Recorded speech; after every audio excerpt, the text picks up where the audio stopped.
दिन की शुरुआत बड़ी और अहम खबर के साथ। बड़ी खबर है पश्चिम बंगाल से।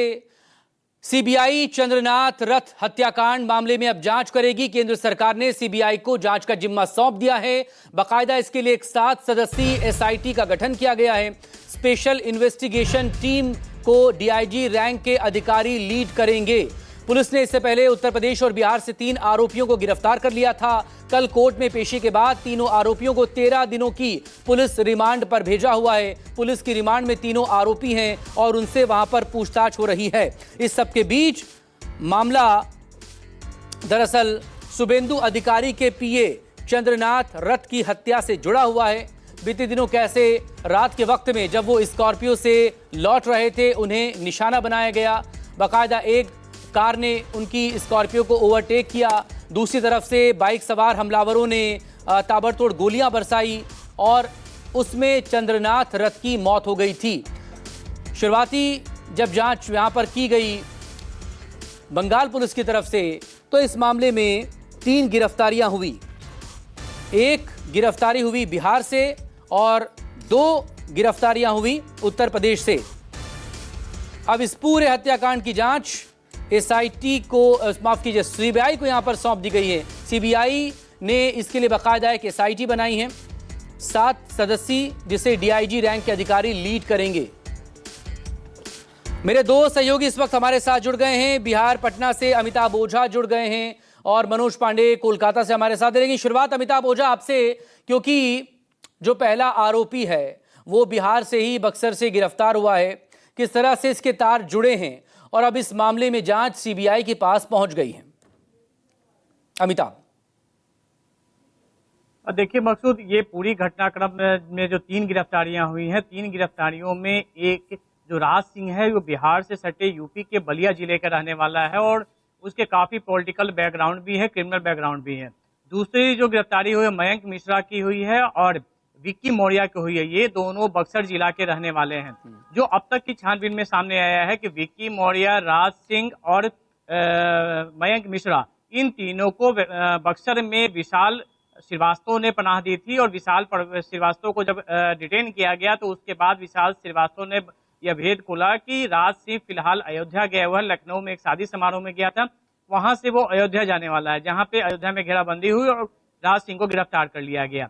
राज सिंह का पॉलिटिकल बैकग्राउंड है, वो बीजेपी से जुड़ा हुआ है। इसके अलावा उस एक चर्चित हत्याकांड हुआ था, वहां अंडा व्यवसायी हत्याकांड में काफी चर्चित घटना था, उस केंद्र में वो जेल गया था और फिलहाल वो जमानत पे बाहर था। और जबकि मयंक मिश्रा और जो दूसरा विक्की मौर्य है, इन दोनों का बहुत ज्यादा आपराधिक रिकॉर्ड नहीं है। मयंक मिश्रा कुछ दिन पहले एक मामले में जेल गया था और जेल के बाद बाहर आया था।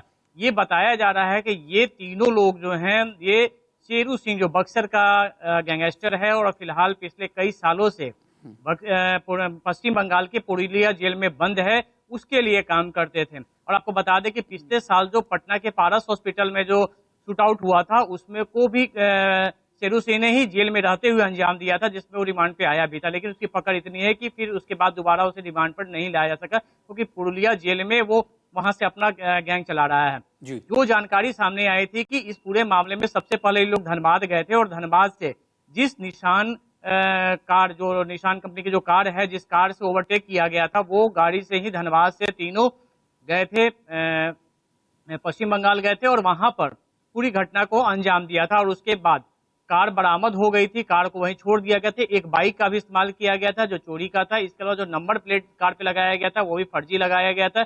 इस वजह से इन लोगों ने कैश में पेमेंट किया था, जो टोल प्लाजा का सीसीटीवी फुटेज सामने आ रहा है।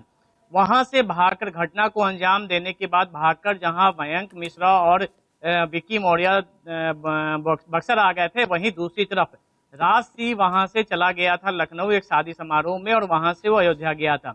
लेकिन पुलिस की इनपुट लगातार मिल रही थी और उसके बाद बिहार और यूपी एसटीएफ की मदद से कोलकाता एसटीएफ की टीम ने इन तीनों को गिरफ्तार किया गया है। हालांकि अभी 2 लोग की और गिरफ्तारी होनी बाकी है। टोटल ये लोग 6 थे, घटना को अंजाम देने वाले 6 लोग थे, जिसमें कि बाकी जो 3 लोग हैं उनकी गिरफ्तारी होनी अभी बाकी है। और फिलहाल इन दोनों जो पुलिस को जो बताया है, जो बिहार एसटीएफ की टीम जब इनकी गिरफ्तारी हुई थी वहां मौजूद थी और उन्होंने जो बताया, अभी तक उन्होंने शेरू सिंह का नाम तो नहीं लिया है, लेकिन जो भी इनके संपर्क थे और जो ठिकाना इन्हें था, विशाल श्रीवास्तव जिन्होंने इन्हें पनाह दी थी घटना के बाद, और सारे जो हथियार छुपाए गए थे वो उसके लिए छापेमारी चल रही है। बिहार एसटीएफ भी कर रही है, कोलकाता एसटीएफ की टीम अभी भी मौजूद है बक्सर में, जो लगातार बिहार और यूपी के इलाकों में छापेमारी कर रही है। तो ये एक बड़ा नेक्सस है। और आपको बता दें कि इससे पहले भी 2017 या 18 में वहां पे एक बड़े पॉलिटिकल मर्डर हुआ था, जिसमें कि पटना के बेउर जेल में बंद सुबोध सिंह का नाम आया था, जिसके गुर्गों ने उस घटना को अंजाम दिया था। हालांकि इस घटना के बाद, चंद्रनाथ रथ की हत्या की घटना के बाद भी सुबोध सिंह, जो जिसका बिहार, यूपी, झारखंड में अपना राज चलता है, अपना इसका गैंग चलता है, इसको पटना के बेउर जेल से पूर्णिया जेल में शिफ्ट कर दिया गया है, क्योंकि पुलिस को शक है कि कहीं ये भी तो इन गतिविधियों में शामिल है कि नहीं है। हालांकि उससे पहले पुलिस की टीम ने इसे पूछताछ भी की थी, लेकिन कोई खास जानकारी नहीं मिल पाई है।